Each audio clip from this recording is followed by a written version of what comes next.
Enjoy mathematics में आप लोगों का स्वागत है। अभी हम लोग यहाँ पे 1.1 और 1.2 टॉपिक पढ़ चुके हैं क्लास 9 चैप्टर 1 का रियल नंबर्स का। और अभी हम लोग इसमें real numbers and their decimal expansion के बारे में समझेंगे। इसके अंदर हमें रैशनल और इरेशनल के डिफरेंस को समझना है। ठीक है, तो अब हम देखते हैं इसमें कि रियल नंबर्स पे हम दो तरीके से नंबर्स रिप्रेजेंट कर सकते हैं। मतलब दो टाइप के नंबर रिप्रेजेंट होते हैं, एक रैशनल और दूसरा इरेशनल। तो हम देखते हैं कि हमें कौन सी फॉर्म से हमें कौन सा नंबर मिलता है। जब हम 1 से 3 को डिवाइड करते हैं, एक हमने कोई नंबर लिया 1, इससे 3 को डिवाइड किया, तो हम देख रहे हैं कि हमें ये 0.3333 दे रहा है। ठीक है, तो यहां पे आपने देखा कि 3 3 9, एक कैरी किया, फिर 10 हो गया। 3 3 9, 3 3 9, मतलब ये हर बार 333 आ रहा है, जिसे हम जो हमें टर्मिनेट नहीं हो रहा है। तो ये हम क्या लिखेंगे, इसे हम ऐसे लिख सकते हैं बार। 0.3 का बार मतलब 3 की रिपीटेशन है। यहाँ पे जिस टर्म्स की रिपीटेशन है उसके हम 10 बार ना लिख के डायरेक्ट एक बार लिख सकते हैं और उसी टर्म के ऊपर एक बार लगा देते हैं, जिसे हम बोलते हैं 0.3 बार। तो यहाँ पे आपने देखा कि जब आप किसी नंबर से किसी नंबर को डिवाइड करते हैं तो हमें रिमाइंडर 0 नहीं मिलता है। 1/3 जब आपने किया तो आपने देखा कि कितना आ गया, 0. ये 10 हो गया, 3 3 9, रिमाइंडर 1 आया। फिर आपने डिवाइड किया तो हर बार रिमाइंडर कितना आ रहा है, यही सेम। और ये प्रोसेस चलता रहेगा लगातार। तो यही सारा का सारा प्रोसेस नॉन स्टॉप चलता रहेगा। तो यहां पे आपने देखा कि जो भी हम डिवाइड कर रहे हैं तो हमें नंबर ये खत्म नहीं हो रहा है, हमें रिमाइंडर हमेशा 1 मिल रहा है, हमें रिमाइंडर 0 नहीं मिला। तो हम देख रहे हैं कि इस नंबर को 0.3 की बार लिख सकते हैं और ये एक रैशनल नंबर है। क्यों है, क्योंकि 1/3 यहाँ पे था ये। तो डेसिमल एक्सपेंशन जब हम नंबर्स में देखेंगे, रियल नंबर्स में, तो हम देखेंगे 0.3 टाइप का एक नंबर मिलेगा हमें। लेकिन हम जानते हैं कि ये 1/3 की रिप्रेजेंटेशन है, इसलिए ये रैशनल नंबर है। ठीक है, इन शॉर्ट हम इसको रिप्रेजेंट कर सकते थे 1/3 में, जिससे हमें ये मिला है। तो इसी तरीके से हम देखते हैं कि अगर हम 1/4 करते हैं, 1/4 करते हैं तो हमें 0.25 मिलता है डिवाइड करने पे। तो इसको आप देखिए, 1/4 किया, 4 दूनी 8,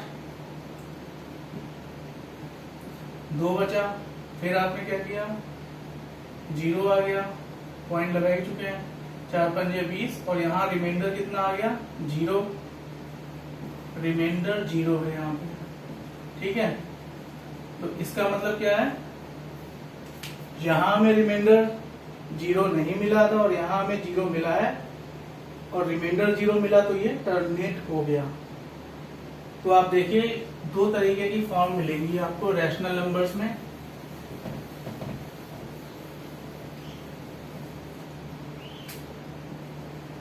केस 1 होगा जिसमें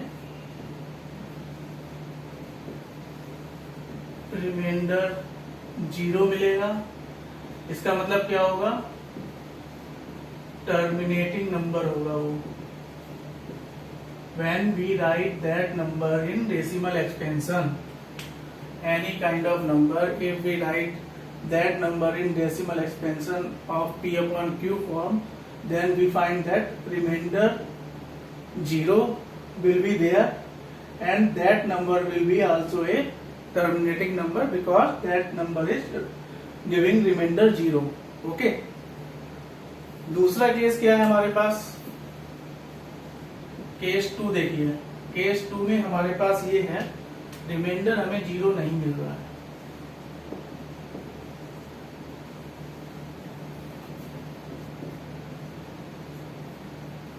अब हमारे पास रिमाइंडर 0 नहीं मिल रहा है, तो आपने देखा 1/3 वाली फॉर्म है 1/3। अब हम एक नंबर लिखते हैं 1/7। जब हम इसको डिवाइड करेंगे तो हमें मिलेगा 0.142857। ये पूरा का पूरा बार मिलेगा। इससे क्या समझ में आया? इससे ये समझ में आया कि अगर हम इसको डिवाइड करेंगे तो 0.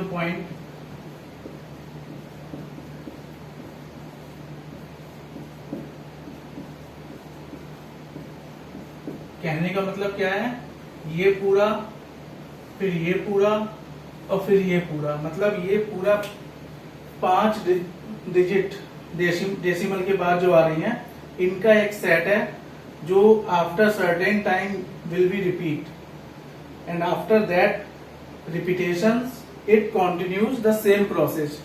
मतलब ये दोबारा रिपीट होता रहेगा।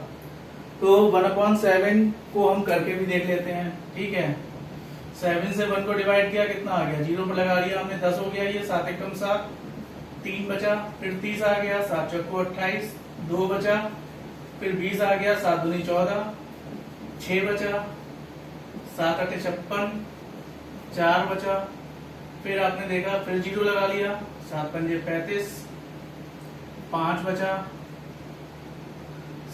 फिर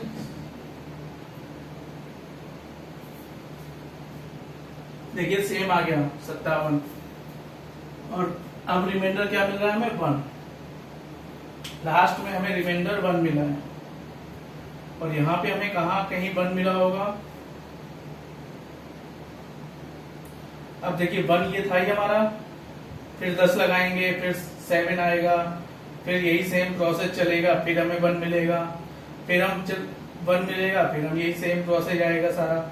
तो ये 14, 28, 57 हमारा ये रिपीट होता रहेगा। तो 1/7 वाली फॉर्म, अगर आपको कोई नंबर डेसिमल एक्सपेंशन की फॉर्म में कोई नंबर दिया जाता है जो ये लिखा हुआ है 0.142857, 0. मतलब ये आगे कॉन्टिन्यूअस जा रहा है, तो आप जानते हैं इसको रिप्रेजेंट करना, बार-बार रिपीटेशन नहीं लिखेंगे। तो ये वाली फॉर्म जो है डेसिमल नंबर की रैशनल नंबर को बताती है। ये इस फॉर्म की कैटेगरी में आता है, मतलब 0.142857 केस 2 रिमाइंडर नॉट 0। ठीक है, तो इस तरीके के नंबर अगर आपको गिवन है तो आप उनको P/Q की फॉर्म में लिख सकते हैं।